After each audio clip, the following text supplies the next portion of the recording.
The youngest age you would date if it was legal? The youngest age? Let me see. Let me see, 10? Although that question, yeah, I wouldn't have thought of asking anybody that question. Probably this kind of person is not even a social media person, so it doesn't even know that his talk might actually go on like that. You know, when you just interview, those people that go out to interview people, they kind of pick people that are not really online, they don't not really on social media, they don't really know anything, they're just living their day-to-day life to just have their normal phone, and they don't even know what's up, they don't even know who you are. So asking you that if it was legal, what age? It said 10 years. 10 years old. This made me remember a video that I saw of this woman confronting the man that actually essayed her while she was young.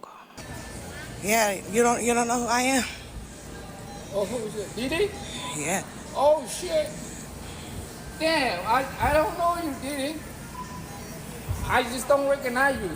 You don't remember what you did to me when I was a kid? What When I my do? mom wasn't around? What I do? You were too drunk or something? You don't remember? No, I don't remember what I do. Are you okay? No, I'm not okay. You did. Yes, you did. No, Yes, I you don't. did. Yes, you did. Yes, you did. My mom didn't. My mom only married one man. My mom only married one man. No, but My mom was a 10-year-old girl. Yeah, I've been waiting for this day to see you. I've been waiting for the day that I see you as a grown woman. Because you damn, I you don't. met. Yes, you Really? did. No, I Yes, don't. you did. Yes, you Because did. I will never forget. you sit down and I move you up. No, That's it. you're not gonna sit here and try to explain to me how it was okay. It's Oh, not come okay. on. What you did to me was not Don't okay. do like that I've been to waiting me. for this day my whole life. These people are everywhere. They are close to you. They are close to you. And the crazy part is you don't even know.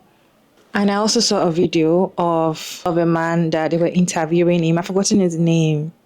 He usually do things like this to babies, younger girls, right?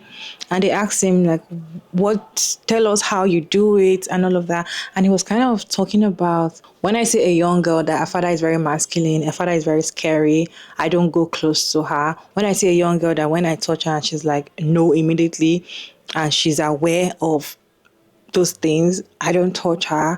When I see guys start picking up some things, I'm like, what I kind of got in that interview, because I didn't watch the full interview because I cannot watch it, to be honest. The short one I watched, what I kind of got is that these people actually, they are afraid, kind of, and they kind of study you and kind of see if you would fall into their trap. So it's not like they just wake up one day and start it. It's something that they've thought about, something that they've looked left and right and say, okay, this girl, I'll be able to get her and none of our family members are going to affect me. In fact, that is why you see men who go and meet baby mamas that have girls as their daughters and want to, be in a relationship with them because they're attracted to their daughters. It's not because they like them. So they kind of study and say, how can I get to this girl? How can I link this girl? It's something that they plan. It's not something that just happened that people say, oh, they don't know, maybe it's devil's work. Because people are used to say it's devil's work.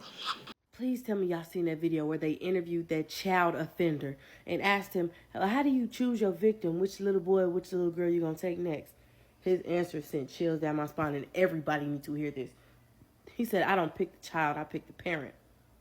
If I see that the mother is insecure, needing reassurance, needing love, if I know I can manipulate her to get close to her child, baby, every one of y'all women need to hear that, because some of y'all be giving men too much access to your child just because they give you that love and that reassurance. That reminds me of that documentary where that man was trying to get close to that girl, so he was flirting with the mama and the daddy. He was fucking the mama and the daddy, y'all. And they let him sleep in the girl's bed. A child, a minor. If y'all didn't see that documentary, I forgot what the fuck it's called. If you remember what it's called, please put it in the comments. I think it was on Netflix or something. It was a real story, based on a real story. The mother was letting this man sleep in their daughter's bed every night and then let the dude take the girl on a camping trip or some type of trip, and I think the girl was never seen again. I need everybody to repost this and boost this up, because some of these young mothers are just easily manipulated, baby. They don't know. Some men will date you just because you have children and they see that they can gain easy access.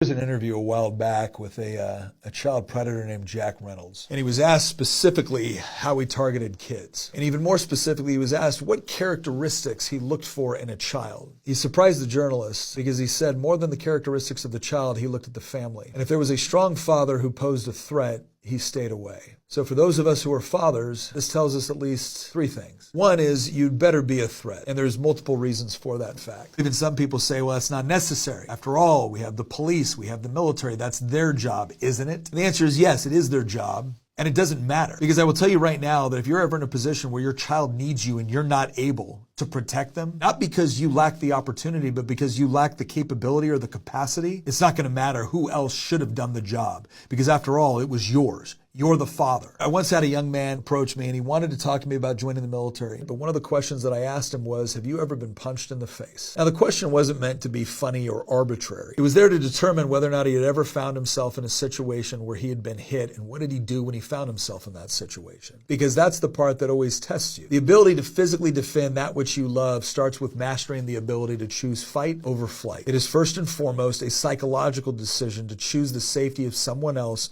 over your own. And the recognition that not all disagreements are going to be solved through peaceful debate or civil discourse. Now, capability is more obvious. Can you fight? And I'm not suggesting you have to be the personification of whatever professional fighter or warrior you might have in mind, but you better be able to do something. Not because it's likely that you're ever going to have to use it, but because if you can, in the moment where someone you care about needs you, you will never forgive yourself, and maybe you shouldn't. Now, the second point to this is you better be present, because having the capacity and the capability to do what you need doesn't mean a great deal if you aren't around when you're needed. Predators know that you're a threat, not just because of your capability, but because of your proximity. And there's a lot of reasons why your kids need you to be there for them. And your kids also need to know you're a threat, not to them, but on their behalf. I will tell you right now, your little girl starts off her life depending on you to keep the monsters underneath her bed and inside her closet, cowering with the knowledge that you'll protect her. And as she grows older, and I don't care what she says, she wants the boy she likes to be intimidated by you. And it's not intimidation out of cruelty or being a bully. It's a question of vetting. Because if you do your job correctly, your daughter will look for in him the characteristics that she saw in you. For sons, it's a little bit different, but it's every bit as important, because every boy wants to be able to tell their friend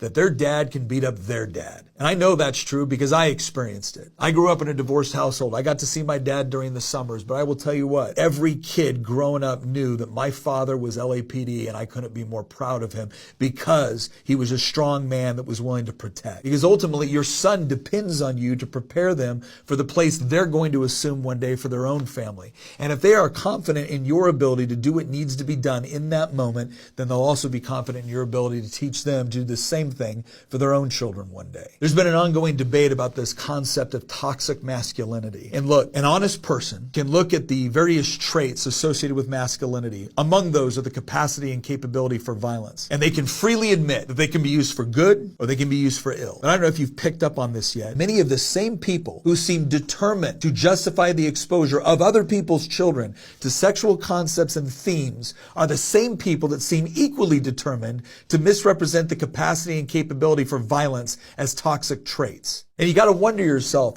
why would it be that the people that want to have these sorts of conversations with children also wants to convince a generation of men that their ability to step in and physically defend their children is something to be ashamed of rather than something to properly develop? So I'll remind you of how this entire conversation began. It began with the discussion of how a child predator admitted that the greatest thing he feared was a strong father that could protect their children from a man like him. So if you are the sort of man who is so afraid of hurting the feelings of someone who believes it's their place to talk to other people's children about things that it is not their place to do, then you're probably not the father this predator was talking about. I've never liked the idea of calling these things predators. If anything, they're scavengers. The scavenger doesn't attack the strong. The scavenger attacks the weak and the isolated. And your job as a father is to make sure that your child never fits that description. I want to read one of the chats recently of some of the offenders of what they were saying.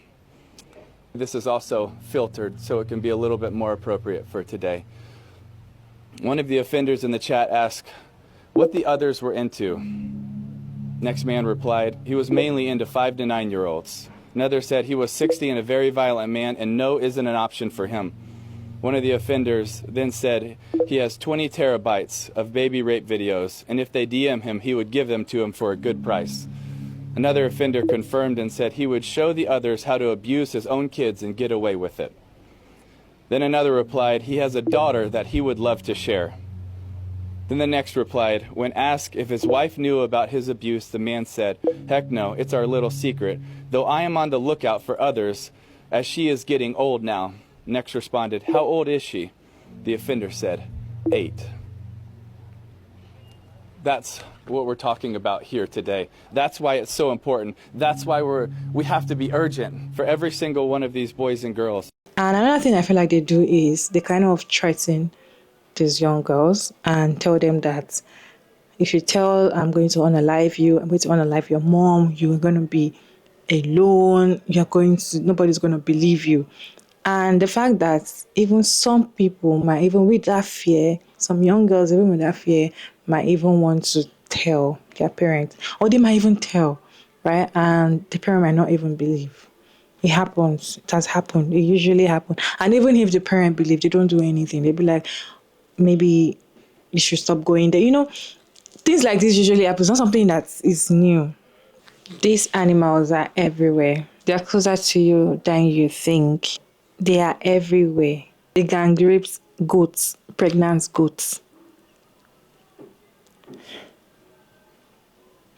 Goats that is pregnant. When women say it's all men, we are fully aware that it's not every single individual man on the planet. We know that, baby. You don't have to keep reminding us to separate yourselves from the men who do this. We're aware. When we say it's all men, that's because it's always men. First it was a lizard. Now it was a goat. Ladies, when misogynists tell you that you're not pretty enough to get raped, who would want to rape you? That's not something you have to worry about. Real quick, is she pretty enough? Is the goat pretty enough? It's not about appearance and never has been. It's about domination and control. Inevitably, when I post things about men gang raping animals, the incels like to pop up in the comments, well, what about all the corn where women are doing it? Oh, do you mean the women whose economic status is so horrible and that they're so addicted to drugs that they don't have another choice, so they agree to be exploited on film by men? Is that what you're referring to? Because that's not the same as electively gang raping an animal. So until a single year goes by, let's give y'all a year. A single year goes by where I don't see a headline where a group of men have electively decided to rape an animal, a child, or a corpse, then I'm gonna need y'all to shut the fuck up. Okay? Anyway, this is a short clip that I decided to share with you all today, just to tell you that there's somebody out there that wants to date a 10-year-old, that wants to marry a 10-year-old, that want to have sexual relation with a 10-year-old if it was legal. Some countries even get married to that age and it's legal, right? It happens. It happens. Did you know that 1 in 5 children are sexually abused before the age of 8? Those were the stats back in the early 2000s when I was first studying this. The CDC did give updated facts that it's 1 in 4 girls and 1 in 20 boys are sexually abused in the United States, and 90% of the time, the perpetrator is known by the child. Normally, children trust the perpetrator, which makes it a great opportunity, but it's important for us to also teach our children the importance of consent, where hands go. I just received my books, and I'm pretty excited because I talk to my sons about this all the time. So I got all 4 of the books that came in the bundle, and I personally love it. I didn't get the boys version, which I did have to order separately because I accidentally got the girls version. But since I have boys, I want to make sure that the children look like them so that they understand it better. But the more you teach your children, the more aware that they become and what they understand what consent is and what is good touch and what's bad touch. The author does a really great job of just debunking things like secrets, because a lot of adults do get away with saying, well, this is going to be a secret, and secrets are never going to be good if they hurt a child. As a trauma therapist, I do talk to a lot of children who have suffered from sexual abuse, and I talk to a lot of adults who have also suffered from child sexual abuse. There's an adult book that I have as well in my showcase called What Happened to You by Bruce Perry and Oprah Winfrey. But for children, this would be definitely my recommendation because it's just so helpful to be able to show them exactly what's good and bad touch and what consent is. Something I don't often share with people is I was also a provider for sexual offenders. And one of the biggest things that they shared in some of the recidivism therapy is children don't know. And because they don't know, they were able to take advantage of those opportunities that unfortunately were just given to them. Parents, please make sure that your children are as safe as possible. Please make sure that you teach them. It's so important. Read these books at night. Again, they're beautiful illustrations, so it's easy to keep up with and keep the kids engaged. Anyways, what is your take? Kindly share your thoughts in the comment section respectfully. And thank you so much for tuning in. And I'll see you in my next one.